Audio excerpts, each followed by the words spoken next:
I've decided to kick this video off with a really shit opinion that only someone as stupid as me could possibly hold. Role-playing games don't exist.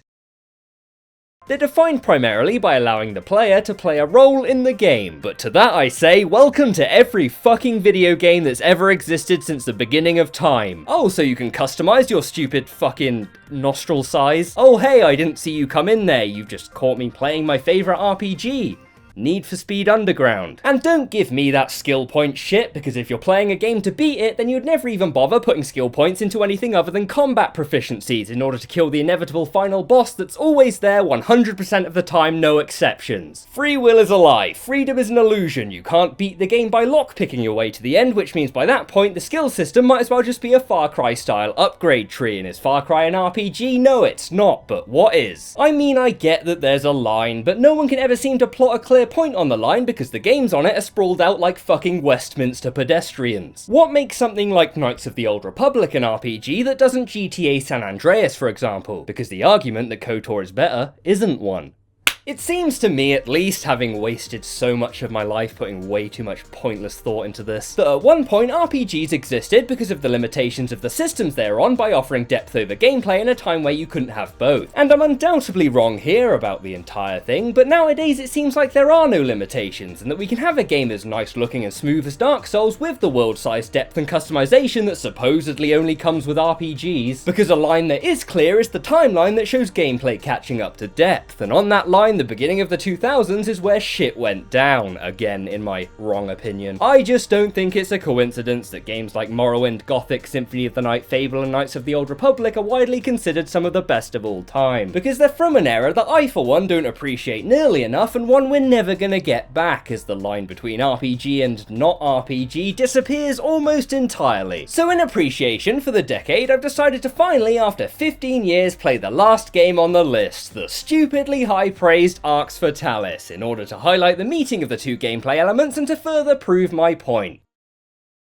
That I'm a fucking idiot for not having played it sooner. But was that a bad thing, is what I'm gonna find out. So far though, we're off to a great start because the game won't even launch, which is especially great because I just paid for it. Luckily though, the game is technically abandonware, which means there's a ton of unofficial patches elsewhere online that can help it run on modern hardware. You know, nothing makes me feel quite like the stupidest fucking idiot on earth than when I've just bought a game to then find out I could have just gotten it for free. After being slapped in the face and laughed at by Steam though, the game kicks off automatically with a cutscene before I've even gotten the chance to fuck around with the graphic settings. This way, quick! Don't let him get— Yep, something is definitely going on somewhere back there. Money well spent. In comparison to an Elder Scrolls game though, you never realise just how important a setup story is until you're given one without having to read a Bible. But even still, other than the pro of just existing, on its own it's probably one of the most original concepts I've ever heard. Basically, in short, some apparently indescribable apocalyptic event, later on described perfectly as the Eternal Winter, forces every single generic fantasy race to migrate and live in a network of underground tunnels and buildings, meaning that the entire game is set underground. And I'm sure that had nothing to do with the fact that corridors were easier levels to design than open worlds. Yeah, surely that was just a really lucky coincidence. The game though actually starts with the character creation screen, wherein you can no doubt tell that with my vast in-depth Skyrim knowledge and experience, I know exactly what I'm doing.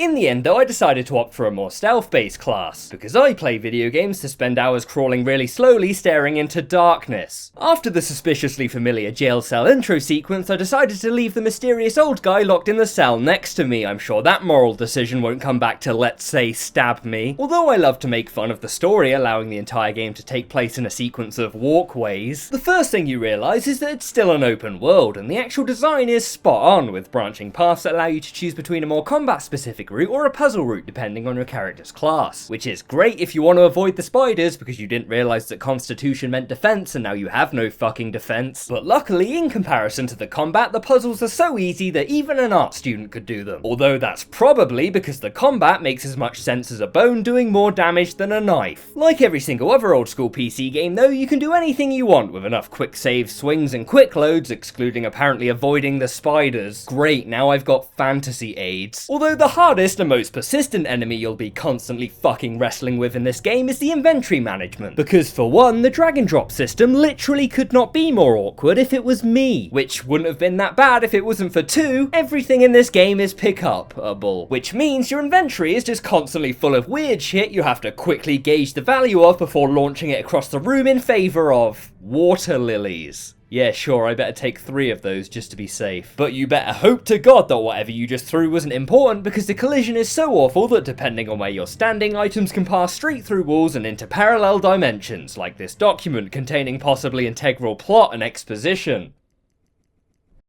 Good thing I had no intention of reading that shit anyway. And it really doesn't help that you're forced into constantly stopping, sitting down and spending the next 3 hours trying to make room for this fucking leak either. Because instead of adding an option to rotate items, you've got to stop every few steps to rearrange your whole system you've been working on just because that leak is way bigger than it should be. Seriously, it's way too fucking big. I have never seen a leak that big in my life. It's uncomfortably large and it pisses me off because it's bigger than the sword. Eventually, what I managed to find out on my own, with absolutely no help from the game, is this whole in-depth spellcasting gimmick, which is probably the only interesting and unique part gameplay-wise, which is also perfect because I chose a stealth class, so I can't wait to get stuck in and get a lot of use out of that. Although I'm 7 hours in now and I'm yet to find any use for it other than lighting bonfires, which is useless because what use is a fire spell that can't burn someone to death? None. But you can light passageways and cook food. Some food, because you can't cook carrots apparently, which is a fucking lie, but I'm trying not to get too worked up about it. Speaking of depth though, what isn't in depth is the music. For you fans of one note stretched out and played continuously, good news. For some reason they thought drone music would perfectly highlight the tense combat and exploration. And although that includes me, I'm still on the fence as to whether I like the weird, sleepy atmosphere it gives the game. Because on one hand it's sort of ominous and makes everything feel darker than it already is, and believe me, it's fucking blacker than Africa. But on the other hand, it highlights the more realistic side to living in a cave. The side where everyone's hyper-anemic and so devoid of energy they have to remind themselves to breathe. So it's a little bit depressing, and although that's absolutely intentional, the novelty wears off after the first few hours, leaving the game feeling more draining than the fucking life I'm trying to avoid by playing it. But what does help a lot are the goblins, which make up the majority of the character interaction and combat in the entire game. At first, I couldn't figure out whether the writing and voice acting was just horrible or fucking comedic genius. Only because you just stupid human,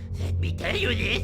Because they're fucking stupid and annoying and everywhere and I want one. But other than the gobbos, the only interaction you get is either being screamed at by humans or annoyed by trolls. But if I wanted to be screamed at by humans, I'd visit my grandparents. So I ended up spending a lot of my time with the trolls, because at least now if they annoy me, I can kill them. Speaking of, they wanted me to find some sacred troll idol for them, and I looked everywhere and I couldn't find it, so I did actually end up killing them. All of them. Although half of them just walked straight into their own fire and burned to death anyway, so they didn't really exactly deserve to live, to be honest. I mean, they probably would have done that anyway, so if anything, I was only really speeding up natural selection. There is, however, no matter where you go in the game, a dog, which is sick, because dogs are fucking sick. After the point wherein I realised I had no clue what the fuck I'm doing, I decided to venture deeper into this world to see more of what the game has to offer, regardless of whether or not I was physically prepared or equipped for it. And what I got was exactly that. All the game has to offer. Everything. I'm certain that I should not be able to get as far as I'm getting this early on, because this feels like the end of the game. But hey, it's not my fault the game's broken, so let's just take some of this here endgame equipment so I can rape and pillage my way easily through the main story, of which I'm sure exists, but I'm yet to fucking see it. So maybe my completely intentional maxed out stealth wasn't a waste after all. What was a waste though is my completely intentional maxed out stealth. Because now armed with some overpowered shit, all I want to do is return to the surface to beat the game completely fairly and how it was intended. But one of the pissed off trolls I apparently forgot to kill or didn't kill hard enough has now decided to position himself right at the top of the only entrance to where I need to be. Meaning that when I take the entrance, I'm suddenly non-consensually made very intimate with his huge fuck off body, so much so that I just die.